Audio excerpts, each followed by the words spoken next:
What property is exempt from eminent domain in Arizona? The power of eminent domain by the government has long been used in the United States to acquire private property for public use. The U.S. first put this power to work in 1876 in the case of Cole versus United States. In this unique case, an Ohio landowner challenged the power of the U.S. to condemn land in Cincinnati to use for a post office building and customs house. The act of condemnation was acknowledged again 2 decades later by the Supreme Court in the case of U.S. versus Gettysburg Electric Railroad Company. Eminent domain is defined as the taking of private property by a government entity for public use. In exchange for the property, the government is required to pay the property owner just compensation, otherwise known as fair market value. If a government entity wishes to take property for public use, and this use is validated by an Arizona court, there is little that the property owner can do to stop it. However, it is important to note that not all types of properties can be taken by the government under eminent domain laws. Learn more about what property is exempt from eminent domain in Arizona. Reasons that the government exercises eminent domain. There are many reasons why a government entity may decide to take private property using its eminent domain power. ARS Section 12-1111 outlines specific legal reasons that justify a government entity's choice to exercise eminent domain. Examples of valid public use of private property under eminent domain laws in Arizona include public uses authorized by the federal government. Streets, roads, and alleys to benefit villages, towns, cities, or countries. Canals, reservoirs, flumes, ditches, pipes, or aqueducts to benefit villages, towns, cities, or countries, or for use for irrigation, transportation, or to generate electricity.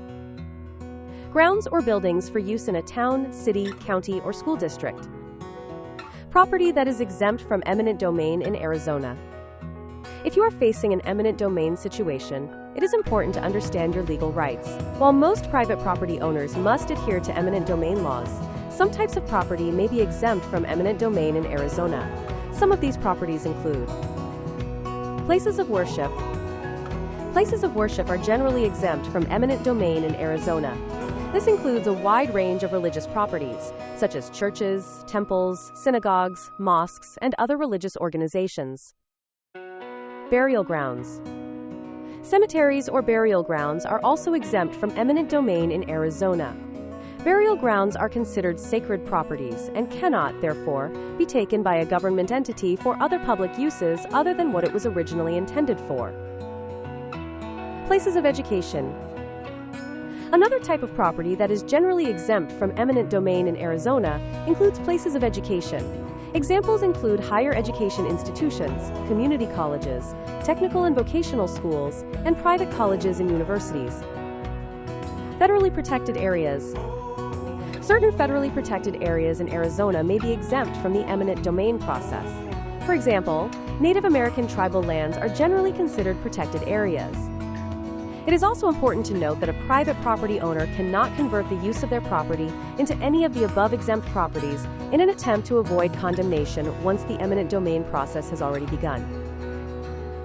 What happens if a property is not exempt from eminent domain? If your property is not exempt from eminent domain in Arizona, you risk having your land taken by the government. Condemnation is the process of exercising eminent domain powers and can occur even if you are against it. However, there are things that property owners can do to impede the process. First, determine the reasoning for the property to be taken. To exercise eminent domain in Arizona, the land must be purchased for public use. This means that the property will be used to benefit the general public. If you do not accept a monetary offer from the government entity, your case will go to court, and the court will decide if the government entity has a valid purpose for taking the property.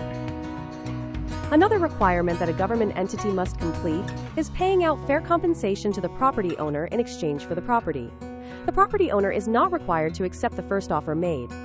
However, a property owner cannot prevent the property from being taken by simply denying payment.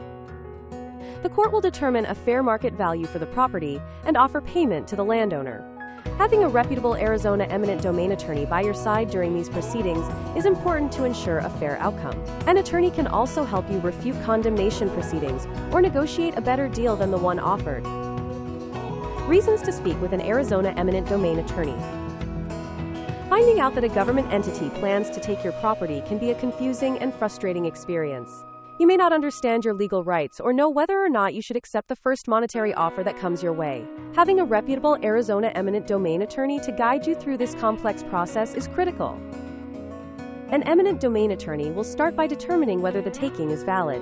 If your attorney believes that the property is not being taken for public purpose, you may not need to sell your property at all. Although rare, this type of situation can occur, allowing the property owner to retain its rightful land.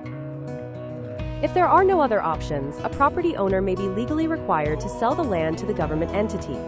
If this occurs, an Arizona eminent domain attorney can help ensure that the property owner receives just compensation, or possibly additional compensation, if the initial offer is considered too low, or if there are other justifications.